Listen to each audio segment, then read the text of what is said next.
Истрагата за најголемата трагедија во историјата на Македонија се претвори во фарса. Вака од СДСМ го оценија проширувањето на истрагата за трагедијата во Кочани, која викендов доведе до нови приведувања и осомничени. Од СДСМ прашуваат зошто никој од актуелните полициски раководители не е предмет на истрага и зошто се гонат функционери кои тогаш воопшто не биле надлежни.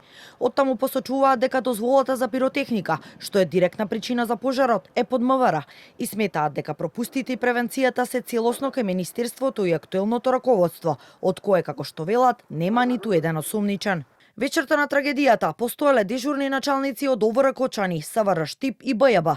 Тие имале директна надлежност. Имало полицајци на лице место, виделе се, малолетници, пиротехника, хаос и премолчале. Не презеле ништо иако знаеле и за настанот и за тоа што се случувало таму. Трагедија што денес никој од нив не е ни осомничен за настанот. Ова е селективна правда на ВМРО-ДПМН, во која Тошковски ги штити своите и оние кои тој ги поставил на функциите, се вели во писмената реакција од СДСМ. Министерот за внатрешни работи Панче Тошковски смета дека МВР не е амнестирано од одговорност за трагедијата во Кочани и затоа според него во моментов е поднесена кривична пријава за 7 полициски службеници, а можно е листата да се прошири. Амнезија имаше во минатото, кога за несреќи каде што загина 75 луѓе, Министерството за внатрешни работи не поднесе ни една кривична пријава против ни едно осомничено лице. Амнестија тогаш имаше. Сега амнестија јас не можам да се согласам дека има. Зошто? Заради тоа што Министерството за внатрешни работи има поднесено во континуитет, да речеме, 3 кривични пријави, ако не и 4, и се постапува моментално понад 50 осомничени. Е поднесена кривична пријава против 7 полициски службеници. До сега.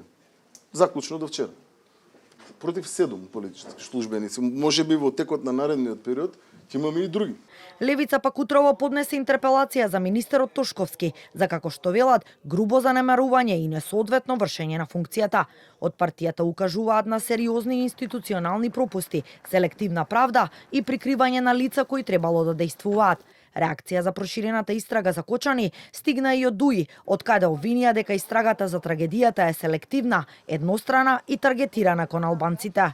Во однос на оние обвинувања кои што СДСМ, ДУИ и сега додадени на нив левица ги шират во јавноста и оние манипулации кои што се обидуваат да ги продадат на македонскиот народ, добро е кога овие кои што 20 години ја уништуваа својата држава во континуитет, на нив ќе се дозалепат овие кои што клинец немаат заковано во животот.